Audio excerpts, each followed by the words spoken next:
Welcome to Bridge the Atlantic. We're your hosts, musician and filmmaker Marcia and music web designer Ross Barber.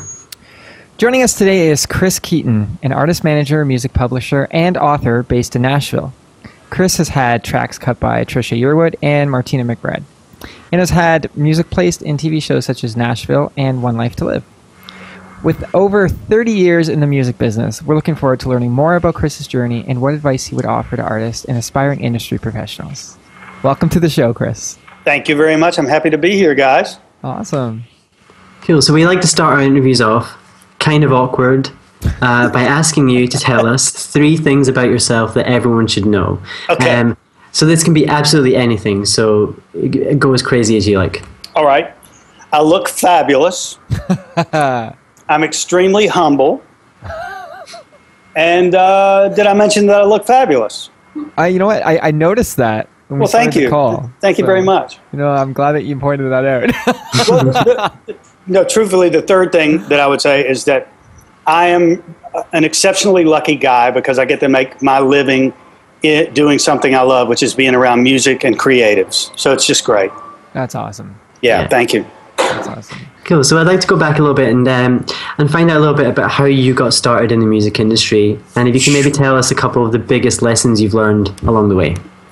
Sure. The starting point was really easy to point out. February 9th, 1964, when the Beatles played Ed Sullivan, I was sitting in my grandmother's living room watching that TV show. And from that point on, my life plan and career path was to be a rock star. Well, I did okay. I had a really wonderful time through my teens and 20s and early 30s, but then kind of aged out and had to sort of figure out what to do next, which was becoming a record producer, which I did that for a few years, and then a jingle producer, and then ultimately moved to Nashville actually doing that. When I got to Nashville, I looked around, and here's a really good lesson that I learned. I looked around and I saw the guys that had the nicest houses, nicest cars, and year-round tans were music publishers, and I was like, I got to figure that out. So I still haven't figured it out, but that's sort of what I've been doing since I got to Nashville, that and managing artists. As far as a lesson I've learned, I really have to throw this one out. I was fortunate enough for about a 10-year period to be a business partner with Bill O'Coin. Bill managed Kiss from day one until the early 80s, also managed Billy Idol, Billy Squier, and had a tremendous effect on a lot of people's lives during his lifetime. He passed away a few years back.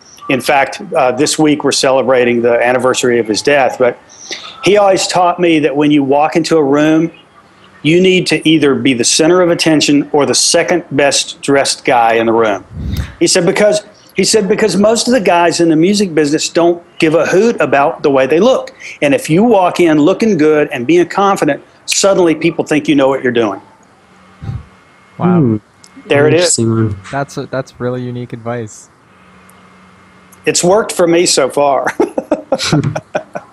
But I think you know what you're doing.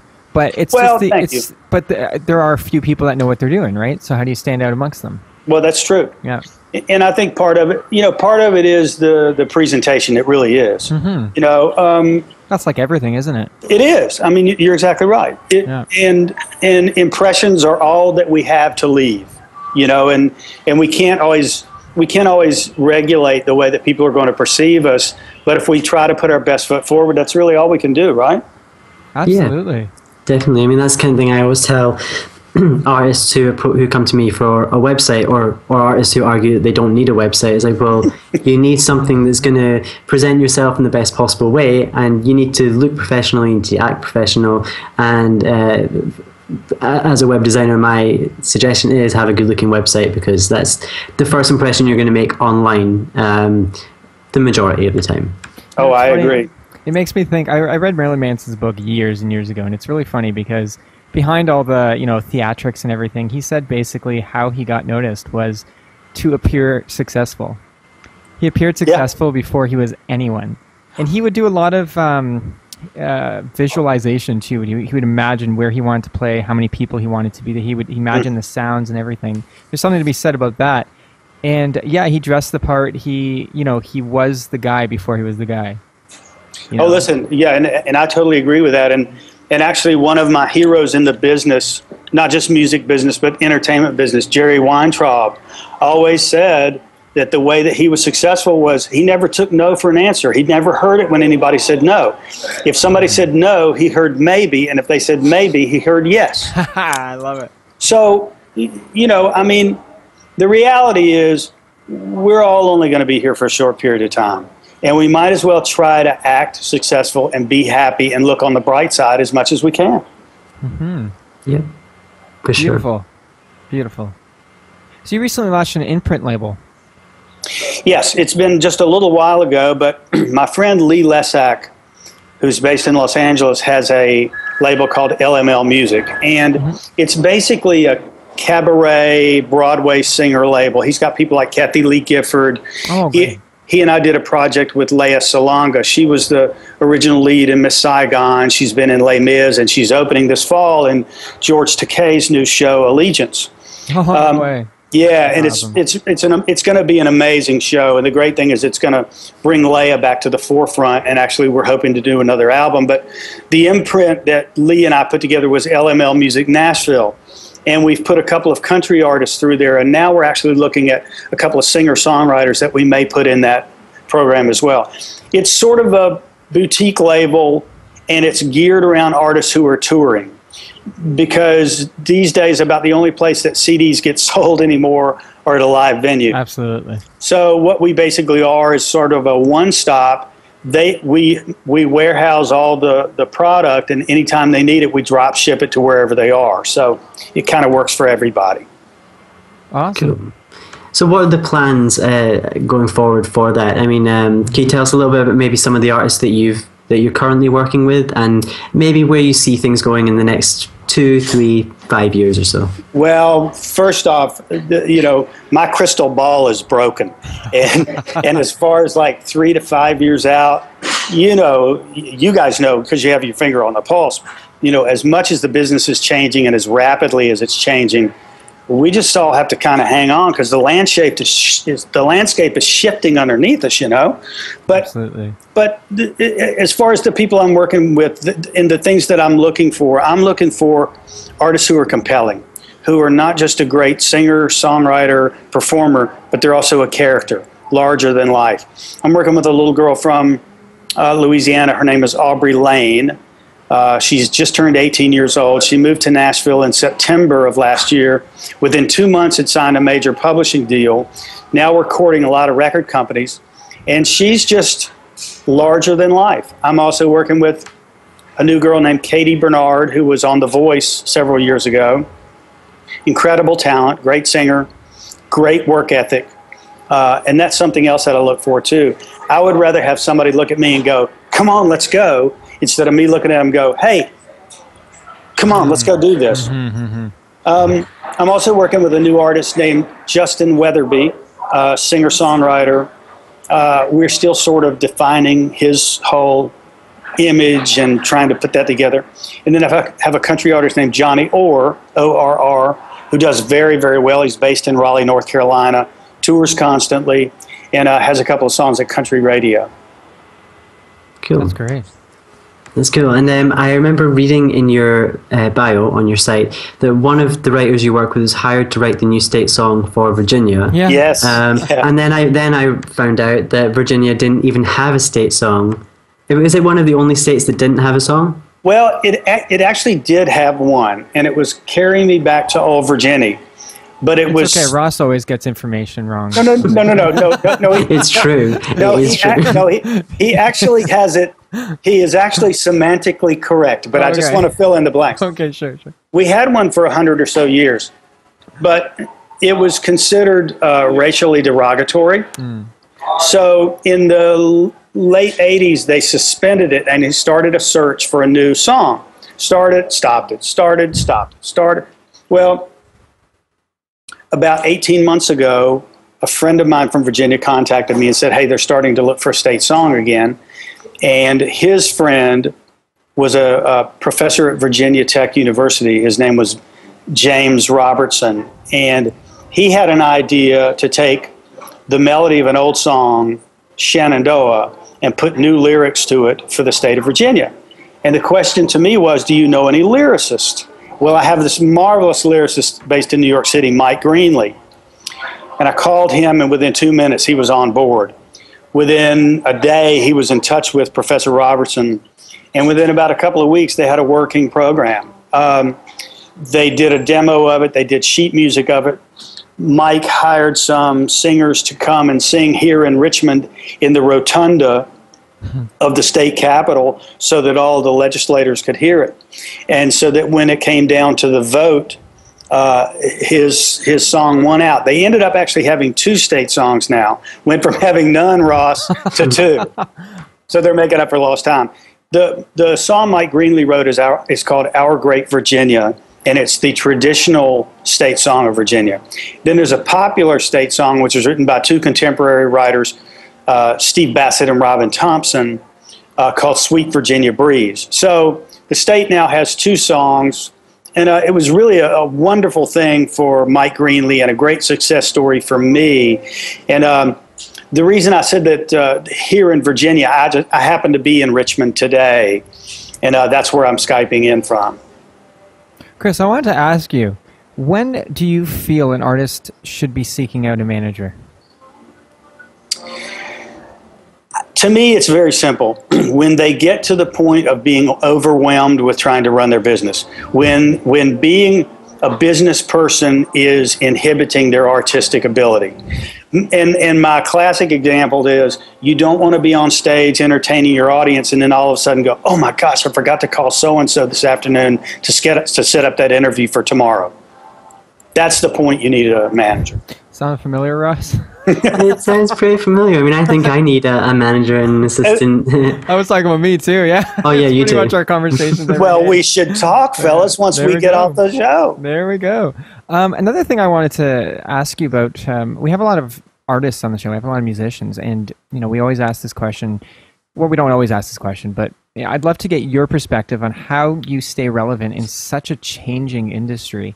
Over the years, it's always changing, particularly in the last 10 years, that last decade or so with social media and everything. How do you stay relevant? How do you stay on top of it? How do you stay in the game without kind of falling off into obscurity?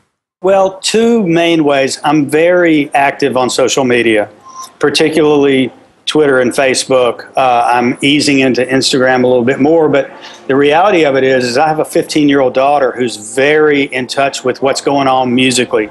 She introduces me to more music than anybody else these days, and so I'm really lucky with that.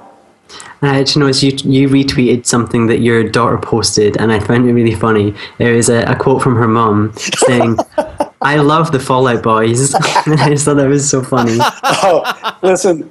Well, yes, we were all at lunch yesterday, and my wife blurted that out, and I'm dying laughing. My daughter's laughing, and I look over, and she's already tweeting it. So, yeah. Yeah. The world we live in. Exactly. And, of course, the funny thing is that her mother is not on social media at all. She'll never even know. If she watches this, then she might know. Oh, yeah. Uh-oh. You'll be in trouble. Busted. Okay, we'll cut that part out. And I know you've done a few funny things to get meetings with people. So I don't want to give anything away. I'm going to let you take the stage and fill us in on some of these things you've done. Well, the one that really comes to mind, this was a long time ago when I was pitching myself as an artist, and I actually could have used a manager during this point in my career. But I was in Los Angeles, and I'd taken about 4 meetings that day, and as a lot of people on the show well know, when you're in Los Angeles, it's hard to take a lot of meetings because getting from here to there is troublesome. And the last meeting I had that day was at A&M Records.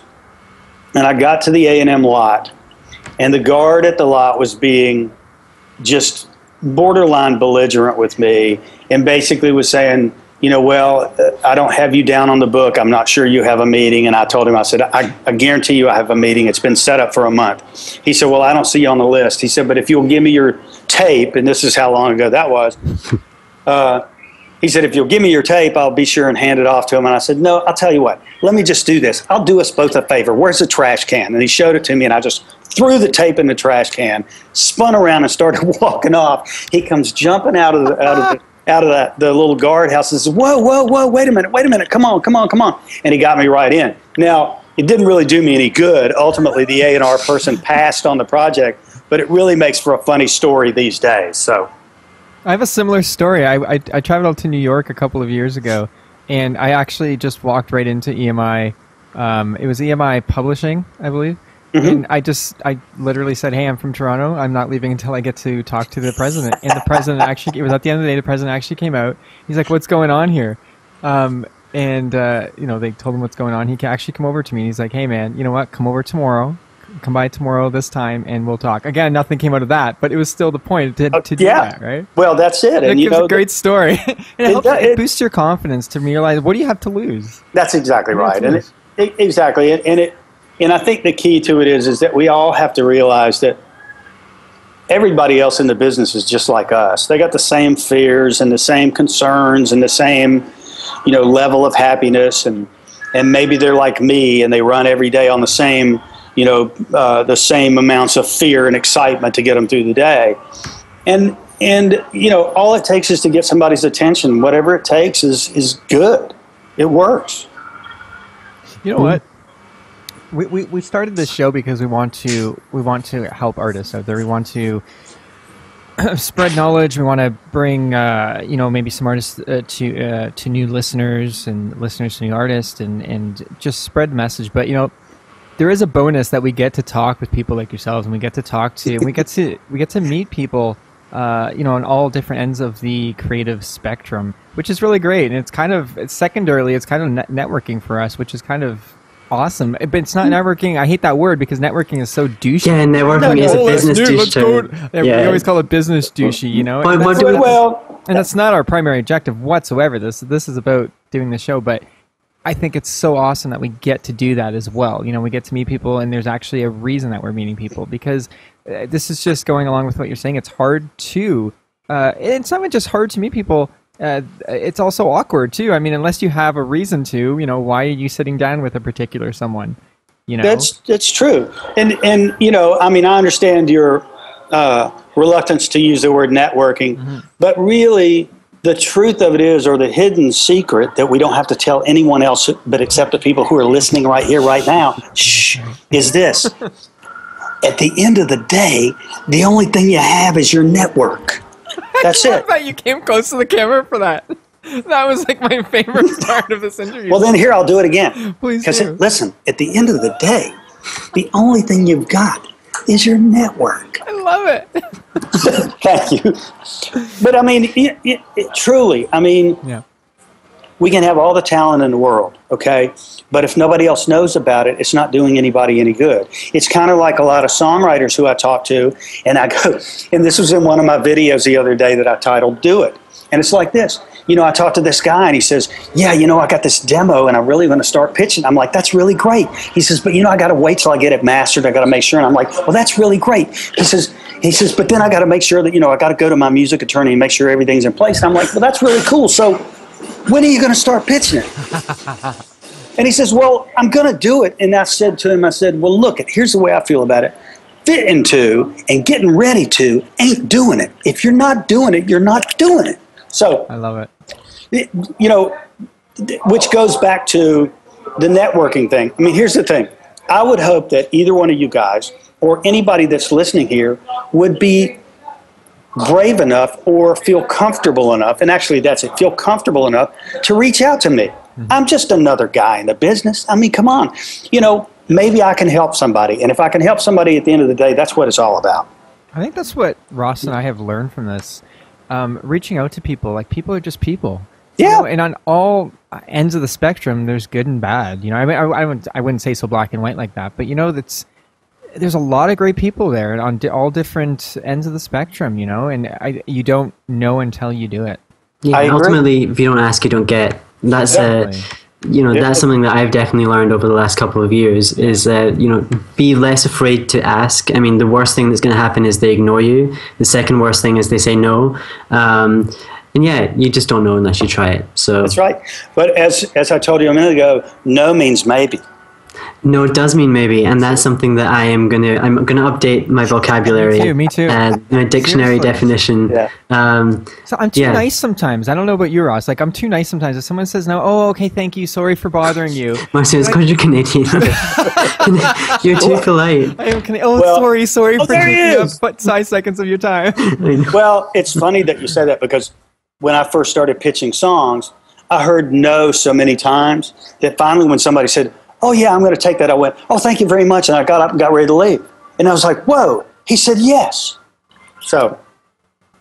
Yeah, I mean, the amount of rejection letters I know I've personally got, over the years, it can one, destroy you, or it can make you very thick-skinned.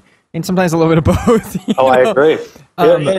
And make you cynical, of course, too. Yeah, absolutely, absolutely. I think that it's so important for any artist listening right now to focus on just that one in 1,000 yeses or even maybes, and go with that, I mean, there's lots of rejection letters that make the rounds, like U2, and I can't think of any of the other ones right now, but so many big ones. Well, there's that guy, Richard Rowe, who I guess the last job he had before he retired was at Sony. He was the guy who passed on the Beatles. Oh, God.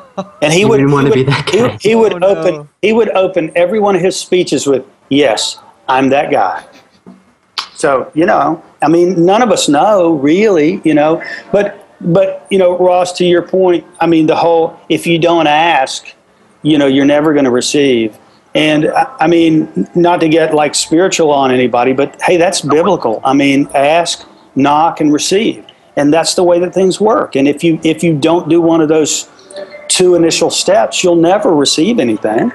So I think it's important for artists to be able to take constructive criticism too. Obviously, take it all with a grain of salt, but still, like, you still have to be able to look at yourself objectively, I think, I agree, but I would also say that people like me who get pitched things and are perceived as experts or whatever, it should be incumbent upon us to be nice with our criticism too. And the way that I always put it is just like this.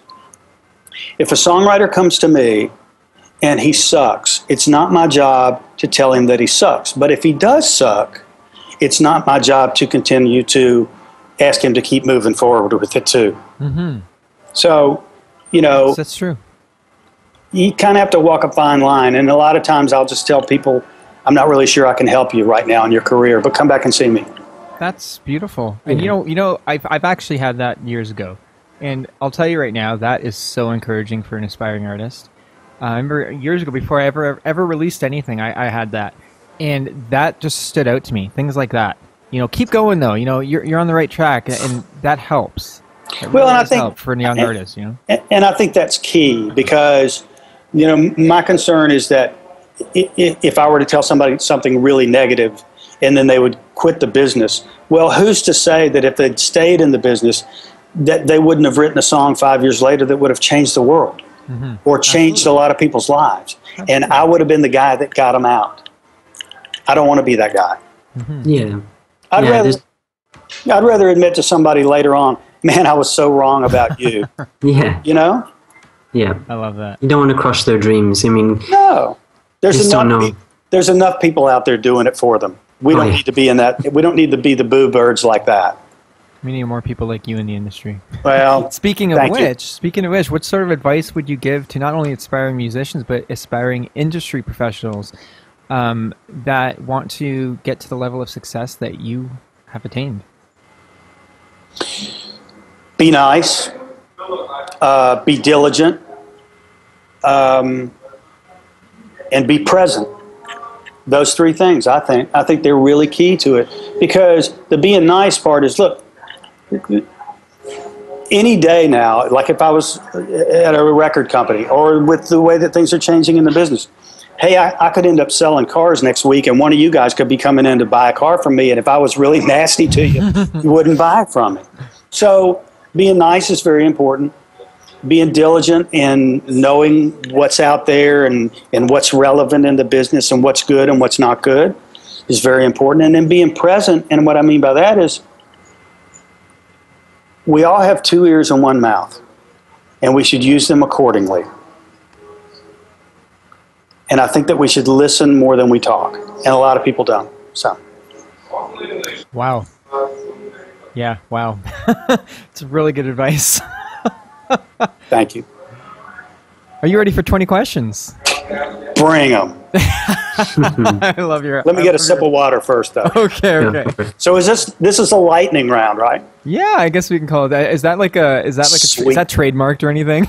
No. Okay, No, good. I think it's from the Thunder Round. It's from several game shows. Perfect. Okay. All right. Ross, do you want to start this time or? Yeah, I'll go for it. Okay. Right. Coffee or tea? Tea. Meat or veggies? Meat. CD or vinyl? Vinyl. Summer or winter? Summer. Yoga or yogurt? Both. Twitter or Facebook? Twitter. Virginia or Tennessee? It's mean, eh? Abstain. Well, okay. I have to explain this one. So I was born in Virginia, so it's my home place, but Tennessee's my second home. So Tennessee. And that's why Rich. What? Wrong person. I called you the wrong person. Ross. And that is why Ross picked that one. Elvis or Johnny Cash? Oh, Elvis. Indie or major? Indie. Spotify or Pandora? As a publisher, neither one. Now, I had to do some Facebook stalking for this one. Okay. Mad Men or Entourage?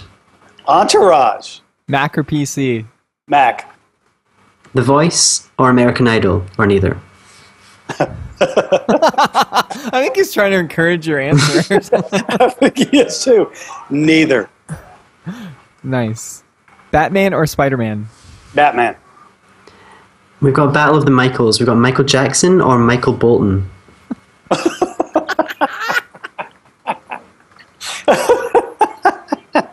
Is that a real question? That's completely real. Okay. Yes. Michael Jackson. But with all due respect to Michael Bolton. Power grab. He's a great songwriter. Ross is buddies with him. I'm not buddies. We tweeted twice, and MARCIO wants to bring this up every single time. He's just like that. They're just like that. They're buds. We're going to He was be. raised by Michael Bolton. No, sorry, raised with Michael Bolton. Yeah. Twerk or work? Twerk. Yeah! Someone finally said that. Ricky Gervais or Ricky Martin? Ricky Martin. Whale or kale? Kale. Yeah. He knows what's up. Bette Midler or the Riddler? That's a classic. The Riddler. Thank you. And finally, the meanest question you'll ever be asked for the next, at least for the next 24 hours. Okay. Ross or MARCIO? Keeping in mind, I'm also an artist. Who knows what's going to happen down the road? Ross, however, I mean, sure, he makes websites and stuff, but, you know. Yeah. I'm by no means trying to persuade your answer. You couldn't be any more subtle, MARCIO. Would you repeat the question, please? Ross or MARCIO? I'm sorry, it's breaking up. I can't hear the question. Avoidance tactics, I like it. MARCIO or MARCIO? I love it. He already answered. We're all good. But when we're talking about The Voice or American Idol in the questions here, and you answered neither. What's your opinion on that? On shows like that? I was really being kind of funny about it, and here's what I mean. To me, they're two completely different things. American Idol really is about the contestants, but The Voice, I'm afraid, really is about the judges. The judges are the ones who win on that show. I'm not sure that there's been anyone from The Voice who's really transcended to the next level yet, and maybe won't. But boy, the judges sure have reaped a lot of benefits from that show. Well, what's your overall opinion on shows like that? Because American Idol's gone now. I mean, it's last season, thankfully. You know, it is what it is. Yeah. To me, it's entertainment. Yeah. I don't put any more value into that than I would do to Wheel of Fortune. I agree. Or Jeopardy or any of that. It's entertainment. Now, that being said, the way that the people in the industry view it is certainly different than the general public. And obviously, the general public loves both shows, or certainly did during the arc of their run. So it makes me scared a little bit, though. I mean, when I first started writing music, or like about 12, 13, I was listening to Nirvana, Green Day, Smashing Pumpkins, bands like that. And I thought, okay, well, if I want to do what they got to do, I've got to learn to write great songs. That's it. And I just wrote and wrote and wrote and wrote and wrote. And that's all I thought about when I was older. Get in a band, start touring. That was just obvious. Mm-hmm. But now I find that if you're that age and you want to make music, I feel like you just watch TV and think, oh, I just got to go on one of these shows. No, you're right. And I think that's just part of the difficulty that we face as an industry. It's the same thing as we're transitioning from, vinyl to tape to CDs to downloads to streaming, and now then whatever's after that. Yeah. We have to adapt to what's going on. Now, that being said, to your point, I do believe that the things that will last are the memorable songs and the memorable songwriters. The rest of this stuff will just go away after a certain period of time. But it's up to us as the industry to keep the focus on things that are meaningful. I love that. Yeah, I like that too. Can I possibly say anything more fabulous? I mean, I'm just asking. Truthfully, it's all terrible. We're just kind of being like, yeah, this is awesome. What are you listening to lately, man? What sort of music recommendations do you have? You know what? I listen to a lot of current hit radio just to see what's out there. I really like it. I do. I really like Jason Derulo's latest song, Want to Want Me, mainly just because of the groove of it. Who else did we listen to today on the car? My daughter's here, so help me out a little bit. Hey, how's it going? We listen to a lot of stuff on, like on Sirius XM on Alt Nation. Oh, love that. Awesome. Yeah, I listen to a lot of Alt Nation, yeah. I love Imagine Dragons, Alt J, and we were discussing that on the way in too, that Alt J, they came out with their initial... I'm sorry? Talk about Mumford & Sons. Oh, yeah. With Alt J, their first single was really, really poppy, and then suddenly they've become this meaty, beady, big and bouncy kind of band, which is very cool. The other thing that we were discussing today is Mumford & Sons. What a change, from one album to the next, but it's extremely relevant, and it seems to be working. What else? I don't know. You know what? I love whatever I'm listening to at that particular moment. I mean, I typically can find something good about everything. I mean, I love listening to like 70s and 80s rock and roll because it takes me back. And that's, of course. And one of the things about music that I really love, and this is philosophical again, but aren't we fortunate to be in a medium where the things that we either create or promote can potentially have profound effects on people's lives and will create a memory for them that lasts for a lifetime. That's astounding to me. Absolutely. Yeah. It's just, it's so great. I mean, I have songs that I will hear from the 70s that take me back immediately to that time. And everything about it. I can remember the smells, the feeling, just everything. Yeah, my wife actually, she just took me to see Dashboard Confessional last week. And I mean, I've been listening to his music for half of my life. And when a certain song came on called Hands Down, that it just took me right back. Like tears in my eyes. It just took me back, and made me just feel the same feeling. And that is actually, I think, what can keep people going. Not like the artists, is what I'm saying. Yeah. Like, keep you going. This is what you're doing, and also the people music. I agree. And music does have value, and we need to all remember that. But the thing of it is, going back to the Voice American Idol model, some of those songs will last because they were written by really great songwriters, okay? And that's really what it's all about. So awesome. Well, where can people find you online, Chris? I have my own website. It's chriskeaton.com. Perfect. That's easy. Thank you. You can follow me on Twitter, and you can find the Twitter and Facebook links from my website. I also have some artists who I'm working with. Katie Bernard, it's katiebernard.com, johnnyorband.com. And please check those things out as well. But please come by the website. I do a weekly newsletter that I'd love for everybody to sign up to. Oh, cool. It just sort of gives my viewpoint on the Nashville scene, but also just the music business in general. And I have a really good time with it, and I hope it brings value to people. Well, I will be signing up to that. I don't know if you're signed up to it yet, Russ, but I will be. I'm not, but I'm planning to do it straight after this. Perfect! Because if you don't, I'll sign you up.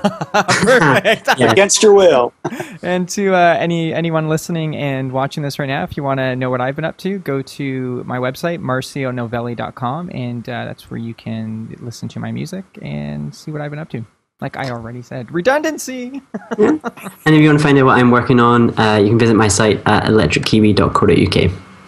Awesome. Fantastic. Thanks so much, man. This has been such a pleasure having you on. Oh, guys, listen, I can't tell you how much I appreciated the opportunity to be on. And it was a blast. Thank you. And 20 questions. Glad I made it through that one. Lightning thunder round. You survived, even if you did manage to avoid one particular question, which we will probably come back to at some point in the near future. We'll have you on again, and you will have to answer the question. Okay, but to me, again, it's like apples and oranges. I mean, you both have such wonderful, attributes. I can't choose between the two of you. I'm sorry. I pick oranges. Thanks for watching Bridge the Atlantic. If you like what you saw, make sure to like, favorite, and most importantly, subscribe so that you don't miss each week's episode. Click on the videos above us if you'd like to see more, and please feel free to leave us a comment letting us know what you think of the show. Follow us on Twitter, Instagram, and Facebook, and subscribe to us on iTunes so that you can listen to us on the go. Thanks again for being awesome, and we'll see you on next week's episode.